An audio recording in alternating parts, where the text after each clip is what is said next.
নমস্কার বন্ধুরা, এমজিস কিচেনে আপনাদের আবারও স্বাগত জানাই। আজ আপনাদের জন্যে খুবই একটা সুন্দর জলখাবার নিয়ে এসেছি, পেটাই পরোটা। তো চলুন বেশি দেরি না করে শুরু করা যাক আজকের রেসিপিটি। প্রথমে একটা পাত্রে এটা আমি 1 বাটি ময়দা নিয়ে নিলাম। ময়দাটাকে একটু চেলে নিচ্ছি।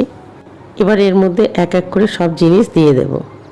1 চামচ চিনি, স্বাদ মতো নুন, আর 1 চামচের হাফ খাবার সোডা দিয়ে এটাকে ভালো করে মিশিয়ে হালকা উষ্ণ গরম জল দিয়ে এটাকে নরম করে মেখে নিতে হবে।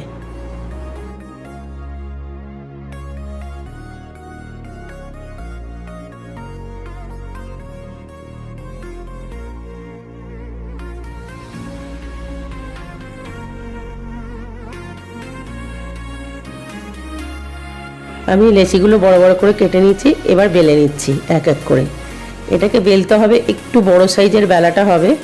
বেলা হয়ে গেলে এর মধ্যে ভালো করে একটু তেল মাখিয়ে আর ওপর দিয়ে একটু গুঁড়ো ময়দা ছিটিয়ে আবার হাত দিয়ে মাখিয়ে এবার ওটাকে মাঝখান দিয়ে কাট করে এবার ওটাকে গোল করে ঘুরিয়ে নিতে হবে। ঠিক যেভাবে লাচ্ছা পরোটা করা হয় ওইভাবে ঘুরিয়ে আবার এটাকে বেলে নিতে হবে।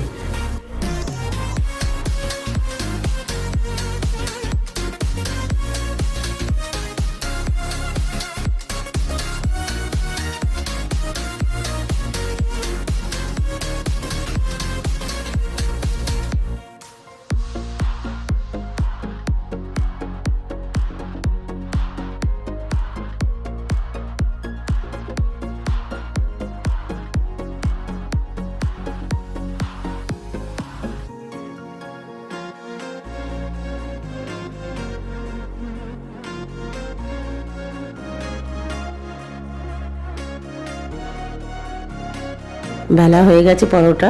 এবার এটাকে চাটুতে এপিট ওপিট করে ভালো করে সেঁকে নিয়েছি।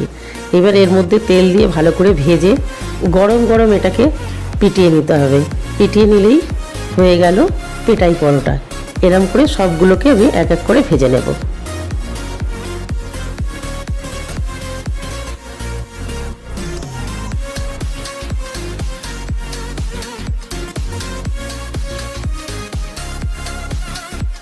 পেটাই পরোটা পরিবেশনের জন্য একদম রেডি। এটাকে আমি ঘুগনি দিয়ে পরিবেশন করছি। রেসিপিটি কেমন লাগলো নিচে কমেন্টে অবশ্যই জানাবেন। ভিডিওটি ভালো লাগলে লাইক শেয়ার করতে একদম ভুলবেন না এবং পাশে থাকা বেল আইকনটি প্রেস করে অল করে দেবেন, যাতে নতুন ভিডিও আপনারা সবার আগে দেখতে পান। দেখা হচ্ছে পরের ভিডিওতে।